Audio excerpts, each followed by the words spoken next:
The U.S. is investigating the leak of classified documents on Israel's planned strike against Iran. Former State Department spokesperson Morgan Ortagus is with us now. Morgan, what's the significance of this? Is there a mole, maybe, inside U.S. intelligence? It's incredibly bad. I mean, what was leaked on Telegram, what we know from publicly available information, looks like it was from our geospatial agency.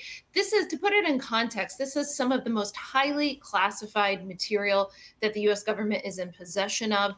Unfortunately, there has been a pattern of this, not only in the Biden administration. If you go back into the Obama administration, there was a leak in the Obama administration in 2012 about Israel's plans to attack Iran's nuclear facilities. Now, I believe that the Obama administration likely leaked that because they wanted the JCPOA, which was the Iran nuclear deal. They didn't want Israel to strike Iran. So unfortunately, there is a pattern of this behavior. I think this should be prosecuted at the highest levels. We're talking about top secret information, likely compartmentalized.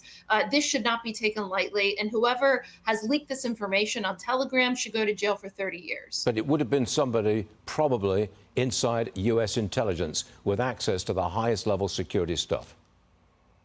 It could be an intelligence professional. It could be a policy professional as well. So intelligence professionals will have access to this information if they are read in. On the policy side, at the White House, State Department, there are a limited number of individuals that would have access as well, including at the Department of Defense. So it should be a small number of people that would have eyes on this information. There shouldn't be like thousands of people, for example, that have it. But one thing that's really important to note, a leak like this makes it dangerous. What makes the operation, a very tricky operation, much more dangerous for the Israelis. It puts everybody at risk whenever operational details are leaked ahead of time. That's right.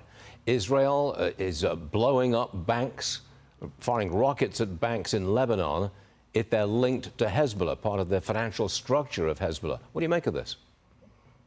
So the banks that Israel hit were sanctioned by the U.S. government, by the Treasury Department, for the funneling and the aiding and the abetting of illicit finance to Hezbollah. So we have targeted these banks in the United States from a sanctions perspective.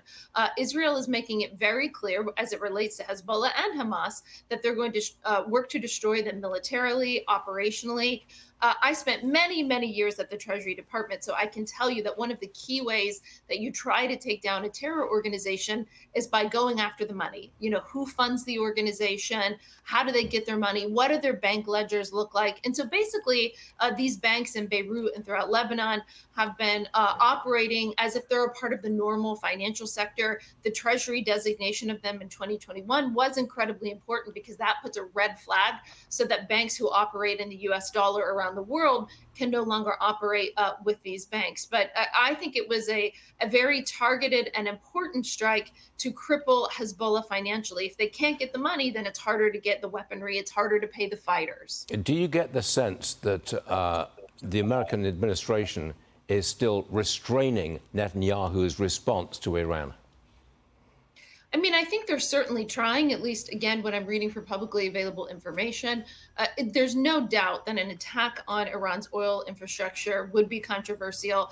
And I think, again, from what we know from public reporting, attacks on their nuclear facilities would be incredibly difficult for Israel to do alone.